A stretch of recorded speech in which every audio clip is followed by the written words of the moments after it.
ಮೂಡ, ವಾಲ್ಮೀಕಿ ಸೇರಿದಂತೆ ಕಾಂಗ್ರೆಸ್ ಹಗರಣದ ವಿರುದ್ಧ ದೋಸ್ತಿ ನಾಯಕರು ಸಮರಕ್ಕಿಳಿದಿದ್ದಾರೆ. ಇದೇ ವಿಚಾರವಾಗಿ ಡಿಕೆಶಿ ಹಾಗೂ ಕುಮಾರಸ್ವಾಮಿ ನಡುವೆ ಮಾತಿನ ಮಲ್ಲ ಯುದ್ಧವೇ ನಡೆದು ಹೋಗಿದೆ. ಈ ಕುರಿತ ಒಂದು ರಿಪೋರ್ಟ್ ಇಲ್ಲಿದೆ ನೋಡಿ.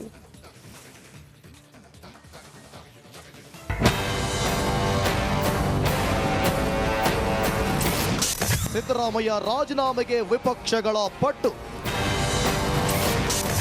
ಪಾದಯಾತ್ರೆಯುದ್ದಕ್ಕೂ ಕಾಂಗ್ರೆಸ್ ವಿರುದ್ಧ ಸಿಟ್ಟು. ಡಿಕೆಶಿ ಹೇಳಿಕೆ ಕುಮಾರಸ್ವಾಮಿ ವಿರುದ್ಧ ಟಾಕ್ ಫೈಟ್. ಮೂಡ ಹಾಗೂ ವಾಲ್ಮೀಕಿ ಹಗರಣವನ್ನ ಖಂಡಿಸಿ ಸಿಎಂ ಸಿದ್ದರಾಮಯ್ಯರ ರಾಜೀನಾಮೆಗೆ ಆಗ್ರಹಿಸಿ ದೋಸ್ತಿ ನಾಯಕರು ನಡೆಸುತ್ತಿರುವ ಪಾದಯಾತ್ರೆ ರಾಮನಗರಕ್ಕೆ ಎಂಟ್ರಿ ಕೊಟ್ಟಿದ್ದು, ಡಿಕೆಶಿ ವಿರುದ್ಧ ಕುಮಾರಸ್ವಾಮಿ ಸವಾಲ್ ಜೊತೆ ತಿರುಗೇಟು ನೀಡಿದ್ದಾರೆ.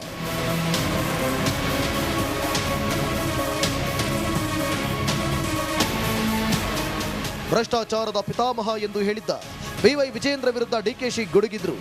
ಅವಂತೂ ಏನಿದೆಯೋ ಎಲ್ಲವೂ ಬಿಚ್ಚಿಡ್ತೀನಿ ಎಂದಿದ್ದ ಡಿಕೆಶಿಗೆ ಕುಮಾರಸ್ವಾಮಿ ತಿರುಗೇಟು ನೀಡಿದ್ದಾರೆ. ವಿಜೇಂದ್ರದ್ದು ನನ್ನದ್ದು ಏನೋ ಬಿಚ್ಚಿಡ್ತೀನಿ ಅಂದೆಲ್ಲ ಬಿಚ್ಚಿಡಪ್ಪ, ನಾನಿರೋದು ರಸ್ತೆಯಲ್ಲಿ, ನೀನಿರೋದು ಗಾಜಿನ ಮನೆಯಲ್ಲಿ ಎಂದು ಡಿಕೆಶಿಗೆ ದಳಪತಿ ಸವಾಲ್ ಹಾಕಿದ್ದಾರೆ. ಅದಕ್ಕೆ ಅವ್ನಿಗೆ ಹೇಳ್ತಾ ಇರೋದು, ಅವನು ಇನ್ನ ಬಿಚ್ಚಿನಿ ಅವ್ರದ್ದು ಏನೇನು ಇದೆ ಎಲ್ಲ ವಿಚಾರಗಳನ್ನ ಭ್ರಷ್ಟಾಚಾರದ ಪಿತಾಮಹ ಏನು ಅಂತ ಹೇಳಬೇಕು. ಪ್ರೆಸ್ ಕಾನ್ಫರೆನ್ಸ್ ಅಲ್ಲಿ ನಾನು ಭ್ರಷ್ಟಾಚಾರದ ಪಿತಾಮಹ ಅಂತ ಇನ್ಸಿಡೆಂಟ್ ಕೂಡ ಕೇಳಿ ಅವನಿಗೆ ತಾಕತ್ತಿದ್ರೆ, ಆ ಗಣಿಸಿದ್ರೆ ಅವನು ತಿಳ್ಸಕ್ ಕೇಳಿ, ಅವನಿಗೆ ಗೌರವ ಕೊಡ್ತೀನಿ ಒಬ್ಬ ಪಾರ್ಟಿ ಅಧ್ಯಕ್ಷ. ಏನು ಬಿಚ್ಚಿಯಪ್ಪ ನಿನ್ನ ಹತ್ರ ಬಿಚ್ಚಕ್ಕೆ ಏನಿದೆ? ಅದೇನೋ ನೆನೆ ಹೇಳ್ಕೊಂಡಿದ್ದೀರಿ. ವಿಜೇಂದ್ರ ಅವ್ರದ್ದು ನಮ್ಮದು ಏನೋ ಬಿಚ್ಚಾರಂತಲ್ಲ, ಬಿಚ್ಚಪ್ಪ. ಇರೋದು ನಾವು ಬೀದಿಲಿ ನಿಮ್ಮ ಜೊತೆಲಿದ್ದೇವೆ, ಅವರಿರೋದು ಗಾಜಿನ ಮನೆ ಒಳಗೆ. ಅವ್ರು ನನ್ನನ್ನು ಪ್ರಶ್ನೆ ಮಾಡ್ತಾರ. ಡಿಕೆಶಿ ಅಧಿಕಾರಕ್ಕೆ ಬಂದಿದ್ದು ಹೇಗೆ, ಯಾರನ್ನೆಲ್ಲ ತುಳಿದು ಹಾಕಿದ್ರು ಅಂತ ಗೊತ್ತು. ನೊಣವಿನ ಕೆರೆ ಅಜ್ಜಯ್ಯನ ಮೇಲೆ ಗೌರವವಿದ್ರೆ ಪ್ರಮಾಣ ಮಾಡಿ ಹೇಳಲಿ ಅವರು ನಿಯತ್ತಾಗಿ ಬಂದಿದ್ದಾರಾ ಅಂತ ಎಚ್ಡಿಕೆ ಸವಾಲ್ ಹಾಕಿದ್ದಾರೆ. ಇದಕ್ಕೆ ಪಬ್ಲಿಕ್ ಡಿಬೇಟ್ ನಲ್ಲಿ ದಾಖಲೆಗಳನ್ನು ಕೊಡಬಹುದು ಎಂದು ಡಿಕೆ ಶಿವಕುಮಾರ್ ತಿರುಗೇಟು ನೀಡಿದ್ದಾರೆ. ಶಿವಕುಮಾರ್ ಅವರೇ, ಆ ಅಜ್ಜಯ್ಯನವ್ರ ಬಗ್ಗೆ ನಿಮಗೆ ಭಕ್ತಿ ಗೌರವ ಇದ್ರೆ ಮಾಡಿ ಪ್ರಮಾಣ, ನಾವು ನೋಡೋಣ. ನಾನು ಪ್ರಮಾಣ ಮಾಡ್ಲಿಕ್ಕೆ ತಯಾರಾಗಿದ್ದೇನೆ. ಅಜ್ಜಯ್ಯನ ಹೆಸರಿನಲ್ಲಿ ಪ್ರಮಾಣ ಮಾಡಿ ನೀವೇನೇನು ಮಾಡಿದ್ದೀರಿ? ಹರಿಶ್ಚಂದ್ರರ ಪ್ರಾಮಾಣಿಕವಾಗಿ ಬಂದವರ ನೀವು. ಕನಕಪುರದಲ್ಲಿ ಎಷ್ಟು ಕುಟುಂಬ ಹಾಳು ಮಾಡಿದ್ರಿ ಆ ಕಲ್ಲೊಡಿಲಿಕ್ಕೆ, ಎಷ್ಟು ಕುಟುಂಬಗಳ ಜೀವ ತೆಗೆದಿದ್ದೀರಿ. ನಿಮ್ಮಿಂದ ನಾವು ನೈತಿಕತೆ ಕಲಿಬೇಕಾ? ಬಿಜೆಪಿ ಮತ್ತು JDS ನ ಕಾರ್ಯಕರ್ತರು. ಅದಕ್ಕೆಲ್ಲ ಒಳ್ಳೆ ವೇದಿಕೆಗಳಾಗಬೇಕು. ಸುಮ್ಮನೆ ಇದೆಲ್ಲ ಎಲ್ಲ ಹೋಗಿ ಭಾಷಣ ಮಾಡ್ಬಿಟ್ಟಲ್ಲ. ಅದಕ್ಕೆ ನಾನು ಕರೀತಾ ಇದ್ರು, ದಾಖಲೆಗಳು ಉಳಿಬೇಕು. ದಾಖಲೆಯಲ್ಲಿ ಅವೆಲ್ಲ ಇರಬೇಕು. ಮುಂದಿನ ಪೀಳಿಗೆ ನಮ್ಮನ್ನು ನೋಡಬೇಕು. ಇಲ್ಲ ಅವು ಯಾವ್ದಾದ್ರು ಪಬ್ಲಿಕ್ ಡಿಬೇಟ್ ಬರಬೇಕು. ಪಬ್ಲಿಕ್ ಡಿಬೇಟಲ್ಲಿ ಯಾವ್ದಾದ್ರು ನಿಮ್ಮ ಟಿವಿಗಳು ಡಿಬೇಟ್ ಬರಬೇಕು. ನಾವು ಇದ್ರೆ ಕೂತ್ಕೋಬೇಕು. ಇಲ್ಲ ಅಂದ್ರೆ ಅಸೆಂಬ್ಲಿಲಿ ಆಗಬೇಕು. ಅಸೆಂಬ್ಲಿಲಿ ಅವ್ರ ಸೋದರ ಇದ್ದಾರೆ. ನಾನು ಕರೆದೆ 2 ಸತಿ ಕರೆದೆ, ಬರಲಿಲ್ಲ. ನಾನು ರೆಡಿಯಾಗಿದ್ದೀನಿ. ಅವ್ರ ಸೋದರ ಇದ್ದಾರೆ, ಕೊಟ್ಬಿಟ್ಟು ಕಳಿಸ್ರಿ. I am ready. ಕಾಂಗ್ರೆಸ್ ಹಗರಣಗಳ ವಿರುದ್ಧ ಬೀದಿಗಿಳಿದಿರೋ ದೋಸ್ತಿ ನಾಯಕರು ಸಿಎಂ ರಾಜೀನಾಮೆ ನೀಡುವವರೆಗೆ ಬಿಡಲ್ಲ ಅಂತ ಪಟ್ಟು ಹಿಡಿದಿದ್ದಾರೆ. ವಿಪಕ್ಷಗಳ ಈ ವಾಗ್ಯುದ್ಧಕ್ಕೆ ಕೈ ಉತ್ತರವೇನು ಅಂತ ಕಾದು ನೋಡಬೇಕಿದೆ. Bureau report, Republic Kannada. ಕೈಗೆ ಸಿಗಲಿದ್ದು ರಿಪಬ್ಲಿಕ್ ಕನ್ನಡದಲ್ಲಿ ಎಕ್ಸ್ಕ್ಲೂಸಿವ್ ಡೀಟೇಲ್ಸ್ ಲಭ್ಯವಾಗಿದೆ. ತನಿಖೆ ವೇಳೆ ಹಲವು ಸ್ಯಾಂಪಲ್ಗಳನ್ನು ಸೀಸ್ ಮಾಡಿದ ಪೊಲೀಸರು ಸಾಕ್ಷ್ಯಗಳನ್ನು FSLಗೆ ರವಾನಿಸಿದೆ. ಕ್ಲಾರಿಫಿಕೇಶನ್ಗಾಗಿ FSLಗೆ ಕಳಿಸಲಾಗಿದೆ. ಯಾವ್ಯಾವ ರಿಪೋರ್ಟ್ ಪೊಲೀಸರ ಕೈ ಸೇರುತ್ತೆ ಅಂತ ನೋಡೋದಾದ್ರೆ, ಖಾಕಿ ಕೈಗೆ 6 ರಿಪೋರ್ಟ್.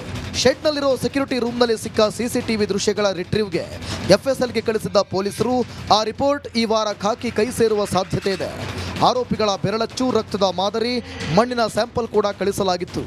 ಈ ವಾರವೇ ಕೃತ್ಯ ನಡೆದ ಜಾಗದಲ್ಲಿನ ಫಿಂಗರ್ ಪ್ರಿಂಟ್ ರಿಪೋರ್ಟ್ ಖಾಕಿ ಕೈ ಸೇರಲಿದೆ. ಸ್ಕಾರ್ಪಿಯೋ ವಾಹನದಲ್ಲಿ ರೇಣುಕಾಸ್ವಾಮಿ ಮೃತದೇಹ ಸಾಗಿಸಿದ್ದ ಆರೋಪಿಗಳ ಫಿಂಗರ್ ಪ್ರಿಂಟ್ ಕೂಡ ಗೊತ್ತಾಗಲಿದೆ.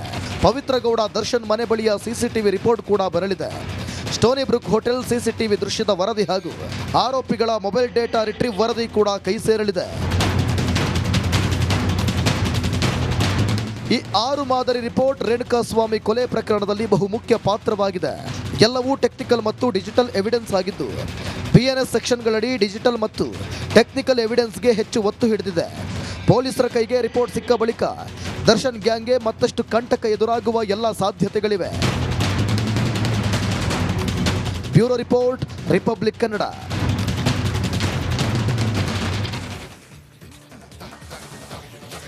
ರಣಭೀಕರ ಮಳೆಗೆ ಕುಂದಾನಗರಿ ತತ್ತರಿಸಿ ಹೋಗಿದೆ. ಪ್ರವಾಹದಿಂದ ಬೆಳಗಾವಿ ಜನ ತತ್ತರಿಸಿದ್ದಾರೆ. ಇದೀಗ ಪ್ರವಾಹ ಪೀಡಿತ ಪ್ರದೇಶಗಳಿಗೆ ಸಿಎಂ ಸಿದ್ದರಾಮಯ್ಯ ಭೇಟಿ ನೀಡುತ್ತಿದ್ದಾರೆ. ಸಂತ್ರಸ್ತರಿಗೆ ಸಿಎಂ ಪರಿಹಾರದ ಅಭಯ ನೀಡುತ್ತಾರಾ? ಈ ಸ್ಟೋರಿ ನೋಡಿ.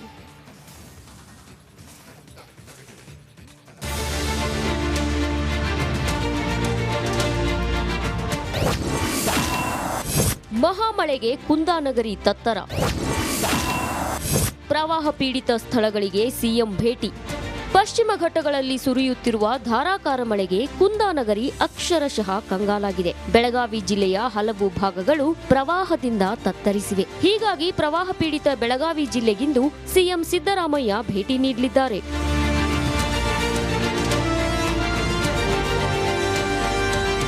ಘಟಪ್ರಭಾ ಕೃಷ್ಣಾ ನದಿ ಪಾತ್ರದ ಪ್ರವಾಹ ಪೀಡಿತ ಪ್ರದೇಶಗಳಿಗೆ ಸಿಎಂ ಭೇಟಿ ನೀಡುತ್ತಿದ್ದಾರೆ. ಸಿಎಂಗೆ ಉಸ್ತುವಾರಿ ಸಚಿವ ಸತೀಶ್ ಜಾರಕಿಹೊಳಿ, ಸಚಿವೆ ಲಕ್ಷ್ಮೀ ಹೆಬ್ಬಾಳ್ಕರ್ ಹಾಗೂ ಕಾಂಗ್ರೆಸ್ ಶಾಸಕರು ಸಾಥ್ ನೀಡಲಿದ್ದಾರೆ.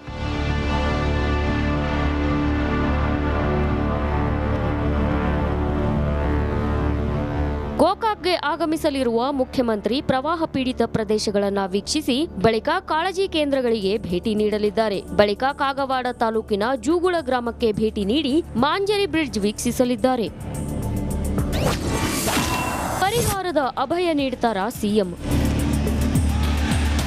ಘಟಪ್ರಭಾ ಕೃಷ್ಣಾ ನದಿ ಪಾತ್ರದ 35ಕ್ಕೂ ಅಧಿಕ ಗ್ರಾಮಗಳಿಗೆ ನದಿ ನೀರು ನುಗ್ಗಿದೆ. ಬೆಳಗಾವಿ ಜಿಲ್ಲಾಡಳಿತ 20,000 ಕುಟುಂಬಗಳನ್ನ ಕಾಳಜಿ ಕೇಂದ್ರಕ್ಕೆ ಶಿಫ್ಟ್ ಮಾಡಿದೆ. ಬಿಟ್ಟು ಬಿಡದೆ ಸುರಿಯುತ್ತಿರೋ ಮಳೆಯಿಂದ ಬೆಳಗಾವಿಯಲ್ಲಿ 831 ಮನೆಗಳು ಹಾನಿಯಾಗಿವೆ. 50,000 ಹೆಕ್ಟೇರ್ ಕೃಷಿ ಭೂಮಿ ಜಲಾವೃತವಾಗಿ ಬೆಳೆಗಳೆಲ್ಲವೂ ನೀರು ಪಾಲಾಗಿದೆ. ಈ ಹಿಂದೆ ಮಳೆಯಿಂದ ಮನೆ ಕಳೆದುಕೊಂಡವರಿಗೆ ಬಿಎಸ್ವೈ ಸರ್ಕಾರ ಪ್ಯಾಕೇಜ್ ಘೋಷಿಸಿತ್ತು. ಸಂತ್ರಸ್ತರಿಗೆ ಅನುಕೂಲವಾಗಿದ್ದ ಈ ಪ್ಯಾಕೇಜ್ಗೆ ಸಿದ್ದರಾಮಯ್ಯ ಸರ್ಕಾರ ಕೊಕ್ಕೆ ಹಾಕಿತ್ತು. ಇದೀಗ ನೆರೆ ಪ್ರದೇಶಗಳಿಗೆ ಸಿಎಂ ಭೇಟಿ ನೀಡಲಿದ್ದು ಸಂತ್ರಸ್ತರು ಪರಿಹಾರದ ನಿರೀಕ್ಷೆಯಲ್ಲಿ ಕಾಯ್ತಿದ್ದಾರೆ. ಪ್ರವಾಹದಿಂದ ಸಂಕಷ್ಟದಲ್ಲಿರುವ ರೈತರಿಗೆ ಸಿಎಂ ಸಿದ್ದರಾಮಯ್ಯ ಪರಿಹಾರದ ಅಭಯ ನೀಡ್ತಾರಾ ಅಂತ ಕಾದು ನೋಡಬೇಕಿದೆ. Bureau report, Republic Kannada.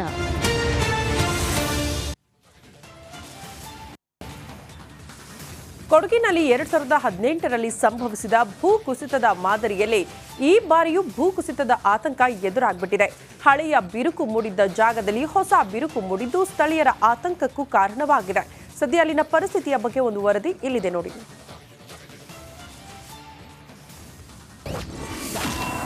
ಕೊಡಗಿನಲ್ಲೂ Wayanad ಭೀತಿ ಮತ್ತೆ ಮರುಕಳಿಸುತ್ತಾ